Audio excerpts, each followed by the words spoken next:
تحریک پاکستان کے بابے۔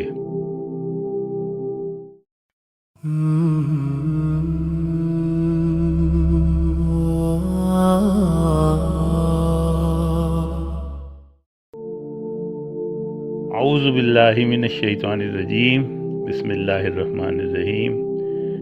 تحریک پاکستان کے زمانے میں موجودہ KPK یعنی سرحد کا علاقہ کانگریس کے زیر اثر تھا، اور یہاں سے مسلم لیگ اور تحریک پاکستان کے لیے حمایت حاصل کرنا بے حد مشکل کام تھا۔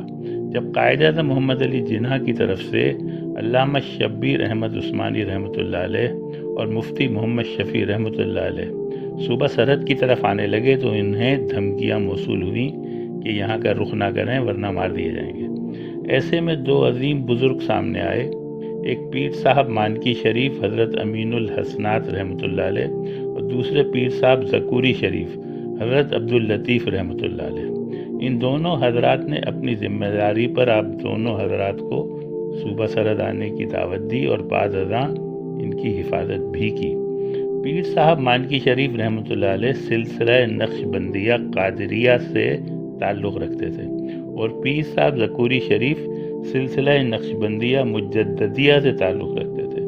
آپ دونوں بزرگ پیری فقیری والے بابے تھے اور پختون تھے، جبکہ علامہ شبیر احمد عثمانی رحمۃ اللہ علیہ اور مفتی محمد شفیع رحمۃ اللہ علیہ دارالعلوم دیوبند کے بڑے علماء تھے اور اردو بولنے والے تھے۔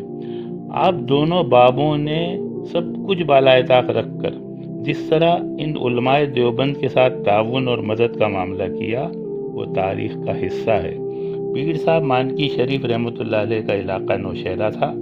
آپ نے تمام شہری علاقوں اور دیہات میں تحریک پاکستان کے لیے بھرپور کام کیا، جبکہ پیر صاحب زکوری شریف رحمۃ اللہ علیہ کا تعلق ڈیرہ اسماعیل خان سے تھا۔ آپ نے دور دراز قبائلی علاقوں میں تحریک پاکستان کے لیے جد و جہد کی اور اپنا اثر و رسوخ بھرپور طریقے سے استعمال کیا۔ آپ حضرات نے پاکستان کے لیے فتح ریفرنڈم جتوایا۔ 1945 میں مسلم لیگ کو سرحد کے علاقے سے 17 سیٹیں دلوائیں۔ پیر صاحب زکوری شریف رحمۃ اللہ علیہ نے انگریزوں کے خلاف سول نافرمانی تحریک کے دوران بنوں کے ڈپٹی کمشنر ہاؤس پر مسلم لیگ کا جھنڈا لہرا دیا تھا۔ 1993 میں حکومت پاکستان نے پیر صاحب زکوری شریف کی تصویر کا ڈاک ٹکٹ جاری کیا تھا۔ پیر صاحب مانکی شریف امین الحسنات رحمۃ اللہ علیہ کے مرشد اعلیٰ حضرت اخوند سیدو بابا تھے۔ آپ کا دور 1794 عیسوی سے 1874 عیسوی کا تھا۔ آپ کے دور میں عوام اس بات سے پریشان تھے کہ انگریز سوات پر حملہ کریں گے تو ہمارا کیا ہوگا۔ بار بار آپ سے یہ سوال کرتے تھے۔ ایک دن بابا لوگوں کو لے کر سوات کی داخلی سڑک پر آ گئے اور سڑک پر اپنے کندھے کی چادر اتار کر لمبائی میں ڈال دی اور کہا کہ انگریز اس لکیر کو عبور نہیں کرے گا، اور واقعی ایسا ہی ہوا۔ سوات میں انگریز نہیں آئے اور انہوں نے والی سوات سے ایک معاہدہ کر لیا۔ علامہ شبیر احمد عثمانی رحمۃ اللہ علیہ دارالعلوم دیوبند کے بڑے علماء میں سے تھے۔ آپ مفسر قرآن تھے۔ آپ کی تفسیر قرآن کا نام تفسیر عثمانی ہے۔ آپ نے 14 اگست 1947 کے دن کراچی میں پاکستان کا پہلا جھنڈا لہرایا تھا، اور قائد اعظم محمد علی جناح کی نماز جنازہ بھی آپ ہی نے پڑھائی تھی۔ آپ کے شاگرد اور ساتھی مفتی محمد شفیع رحمۃ اللہ علیہ بھی دارالعلوم دیوبند کے بڑے عالم تھے۔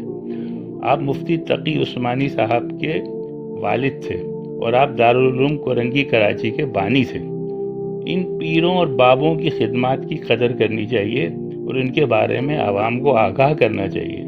آج کل کے ٹک ٹاک دانشور ان بزرگوں کا مذاق اڑاتے ہیں، پھکیاں دیتے ہیں، ساتھ میں کہتے ہیں ٹائم قیامت تک ہے، اور قادیانیوں کی حمایت کرتے ہیں۔ عوام کو اچھے برے کی تمیز کرنی چاہیے۔ صدق اللہ العظیم۔